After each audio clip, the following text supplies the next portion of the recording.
एक शाम मैं एक झील के किनारे खड़ा था।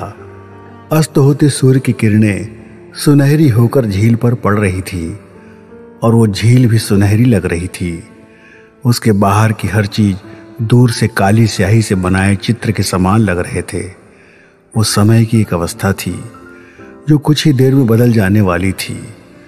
सूरज और धरती ने इस सफर में एक दिन और पूरा कर लिया। दिन ढलकर शाम में बदल गया और शाम रात हो गई। रात की स्याही सब ओर फैल गई और आकाश में असंख्य तारे टिमटिमाने लगे। उनके बीच दूर कहीं चांद नजर आने लगा। हर दिन हो रहे ये बदलाव एक जैसे लगते हैं, पर एक जैसे दिखने वाले इन्हीं दृश्यों के बीच हम बचपन से यौवन और यौवन से बुढ़ापे पर आ पहुंचते हैं। हमारा यौवन बुढ़ापे में बदल जाता है और फिर हमारी अंतिम अवस्था आ जाती है जिसमें देह जर्जर होकर जीवन से अलग हो जाती है। समय की इस चाल में कलियां फूल बनती हैं, फूल खिलते हैं और खिलकर बिखर जाते हैं। हर एक के सफर की शुरुआत खुद से होती है, पर यह सफर खुद से कोई शुरू नहीं करता। सफर शुरू होता है समय और परिस्थिति के हाथों और खत्म भी होता है उन्हीं के हाथों। जो कुछ भी घट रहा है उसका कारण मौजूद है, पर हमारे न जाने पाने के कारण वो अज्ञात रहस्य बना रहता है। हम ज्ञान के प्रकाश से अंधेरे और रहस्यमय लगने वाले तत्वों को और उनकी शक्तियों को जानते जा रहे हैं, पर सवाल उठता है कि इसका अंतिम पड़ाव आखिर क्या होगा? क्या सब कुछ जान लेने के बाद सब शांत हो जाएगा? क्या जीवन और मृत्यु का अंतर समाप्त हो जाएगा? क्या हम उस अमृत को खोज लेंगे जिसे पाने के बाद जीवन कभी खत्म नहीं होता?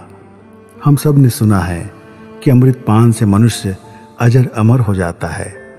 रावण ने भी अमृत रस का पान कर लिया था, किंतु अमृत तो नहीं पा सका। अमृत उसके नाभि कुंड में स्थिर रहा और जो ही श्री राम ने वह रस अपने बाणों से सोख लिया, रावण खत्म हो गया।